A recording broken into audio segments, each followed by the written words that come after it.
It's past you bedtime.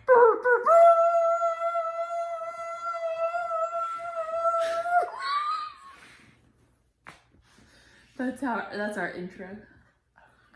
Okay, come on.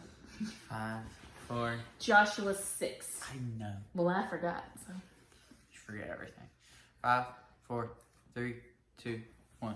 What's up, guys? Welcome back to Bible Fump the Duns. Today we read Joshua 6, and I think I'm giving the recap. Yes. So, this is one of the more famous Bible stories, and I have a song about it. Should I sing it? No, you shouldn't. Joshua fit the battle of Jericho. Hanky. Okay. This was one of my favorites, especially in Sunday school, because I always thought this story was so cool, because obviously it's up there with David and Goliath. Anyway, there's this land in the Promised Land, and it's a city called Jericho, and they're taking up space in the Promised Land, and they were really bad sinners, and so God said, you know what, let's just move them out. And so he didn't make the Israelites fight this battle like a normal battle, which I thought was interesting, but God never does things the way we do it, because he's just better like that. So he said, for 6 days, march around the city, which was probably a lot of marching. We meant to look that up. Yeah. It was probably a big city. So they marched around it for 6 days. And then on the 7th day, they were really getting that cardio in. They marched around it 7 times. And then at the end, they gave a big shout and they blew their horn. And they blew their horn and the walls come a-tumbling down. There we go. And then they took over the city, all except for Rahab. Remember last chapter, Friday's chapter. Rahab, who helped them and loved God. She was the only one who was safe.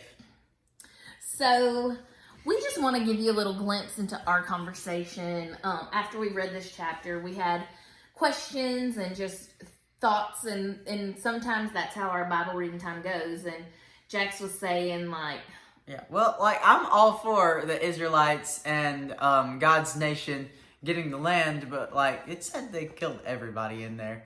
So I was like, what did the Jericho people do? That's right. And so Daddy reminded us that they have had 400 years of, first of all, chances to know God. And we know that they know God and they know his people and they know his reputation by what we read in the last chapter, Joshua chapter 5. When the 2 spies came and met Rahab, they were afraid. The whole city was on lockdown because they were afraid and they knew God's people were coming. So they knew God was powerful. They knew God was the conquering God, the conquering king that he is. His reputation has gone before them.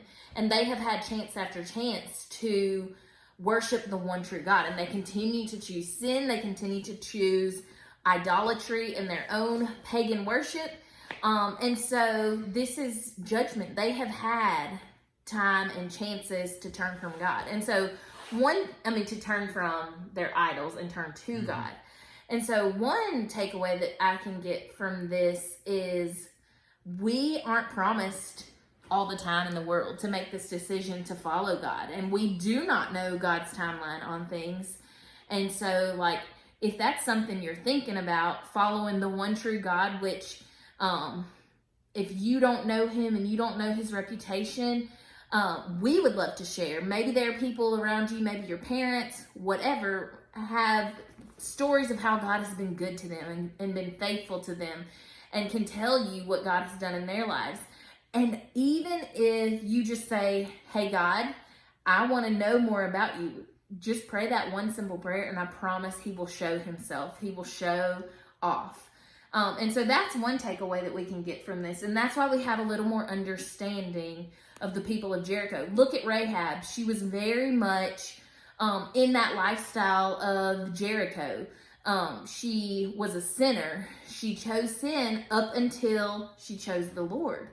And she chose to believe in God, and God he saved her. He saved her soul, but he physically saved her in this battle.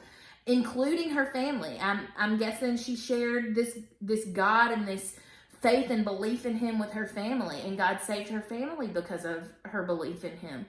And so followers of the way, if we're looking at that, we can say followers of the way trust in God. And I think we could probably say this every single chapter, but God proves himself over and over to be trustworthy. This morning, it's Sunday and we're filming, but this morning we sang a song. Maybe y'all were singing it during D Now. It's been Disciple Now weekend.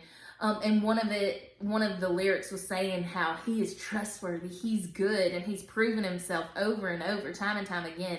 And that's one of those songs I'm gonna have to go find the lyrics and journal, because it was so good. So, followers of the way trust in God. Followers of the way trust that God does things a lot of times not the way that we think it should happen. This chapter is a prime example of God doing things in his own way. They probably were ready to go in with sword and spear and weaponry of that day. That's your area. But instead they bring a trumpet and they bring horns. Well, they had swords too. Yes. But I promise our thoughts were probably not just to walk around the wall and then to do it once a day for a week. That'd probably not be my plan. And I know God in my own life. Don't put me down for cardio. Rude. And so I know God in my own life rarely does his work in the ways that I would expect him to, or the ways that I suggest.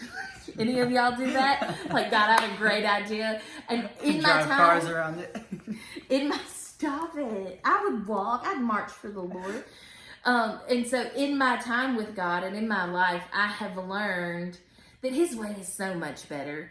It may not look like what I would do, but every time it turns out better. And so I've learned to trust him for, even if it looks completely different, even if it lasts a lot longer than I would plan, I can trust in him. And then finally, as a follower of the way, to become a follower of the way, there has to be a beginning point. You have to become a follower. And we see that in Rahab. We see it in chapter 5 and chapter 6 from Friday and from today, Monday. We'll say it's that day because that's when you're going to watch this.